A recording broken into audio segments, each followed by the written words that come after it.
friends! Who else is ready for spooky season? I'm Yaz, your artsy BFF. So you've probably seen this ghost painting online or in stores like Walmart and Michael's, and yes, they're really selling it for $80. $80!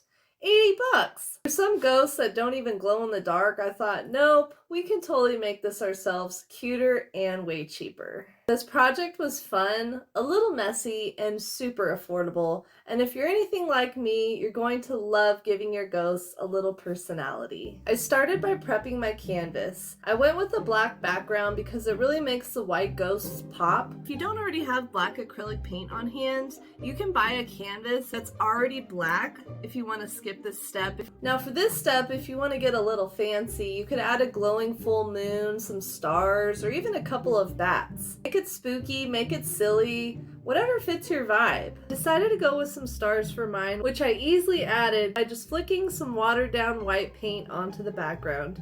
It's a simple touch, but I feel like it really elevated the whole piece.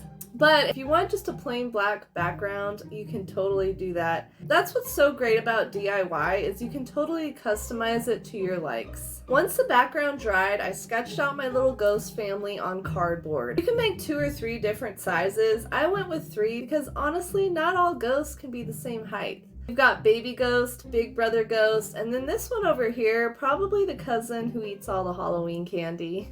Then it was time to add these little ghosties to the canvas. I used lightweight spackle for this step, but if you don't have any on hand, all you have to do is mix a little baking soda into your acrylic paint to give you the same spackly sort of texture to it.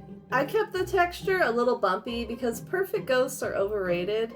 These ones are supposed to look like they floated right out of a haunted house. After everything dried, I gave my ghosts their little faces. And that was it! My DIY ghost painting was finished. No need to go spend $80 on one, plus mine has way more personality.